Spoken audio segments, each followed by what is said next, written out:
Well, the Dynojet kit has arrived. Comes in this nice handy box. It's got all the parts I need in there. So we've got the main jet. I'm going to stay with the standard 110s. They have 114s in there as well. Needle, jet, and a needle. The needle appears to be non-magnetic, so it might just be aluminum, even though it looks like it's steel. There's a couple of washers and E-clips in here.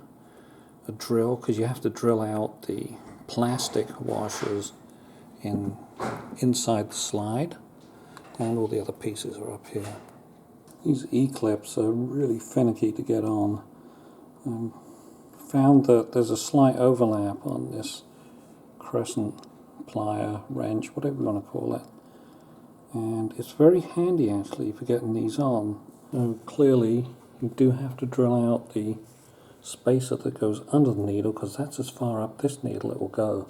Well, the small drill they provided isn't big enough. It only allows you to push it up this far. The larger drill I think is way too big. The Dynojet needle does fit within the slide guide. Now I've got to get the flat, there it is, located on this side so it matches the pin that's in the base. And here's the needle jet coming up for alignment at the bottom of the hole. Kind of clicks in. To help me keep all those parts in place, I was putting the spring in on top of the slide to just hold it all in place while it goes in, otherwise things jump around. I think I've come up with a better way to re-drill the center of this spacer. I drilled, this is a scrap piece of wood, drilled a 9/64 hole all the way through, drilled a 1/4 inch hole in the top and wobbled it around a bit, so that, because this doesn't quite fit, it's a bit tight, so I wobbled it around a bit and now it kind of fits. Then I'm going to turn it over, put it on top of these pliers where the hole is, and then drill through from this side with the 9/64 drill bit. So there it is, ready to go. Just got to line it up. Jet kits are all in now. Moving smoothly. So all I've got to do now is install them. So the Dynojet kit is in the carbs, it's rebuilt. I've taken the air filter off so I can have a look inside at the slides. I'm absolutely certain they will flutter. Apparently that is a normal part of design. But let's see if I can actually prime it and get it going.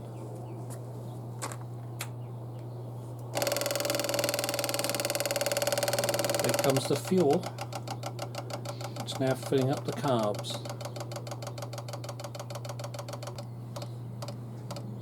And the carbs are full. So take the prime off, so it should go. Now you'll see this pulse every now and then.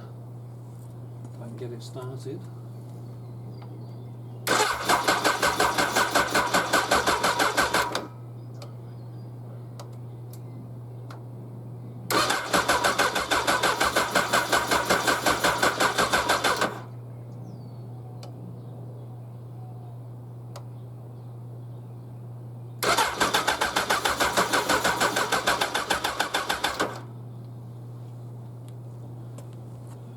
Give it a moment for the battery to warm up a little.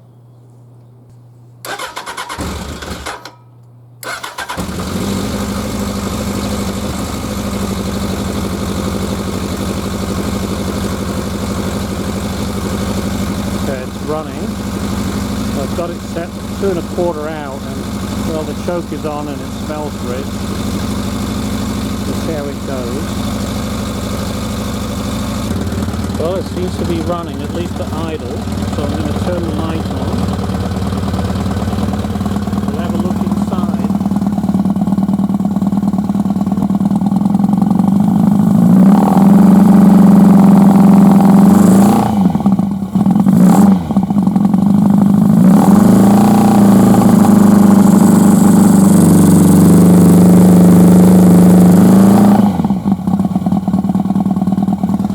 Still seems to be choking up a bit. It might just be because it's fairly cold hold still.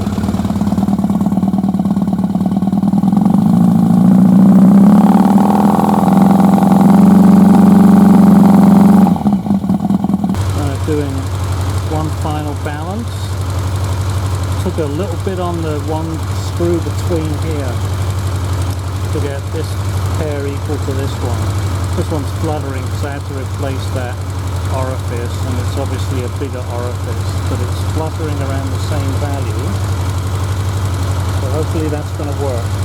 Here's the value at a regular idle speed, and I discovered if I just pinch the tube and get it to come down, it's the same as the others. Right, time to turn it off and button it all up completely and give it a test ride. Hey, just got the first run for more than a block on the bike. So this is after putting the jet kit in, the Dynojet kit in.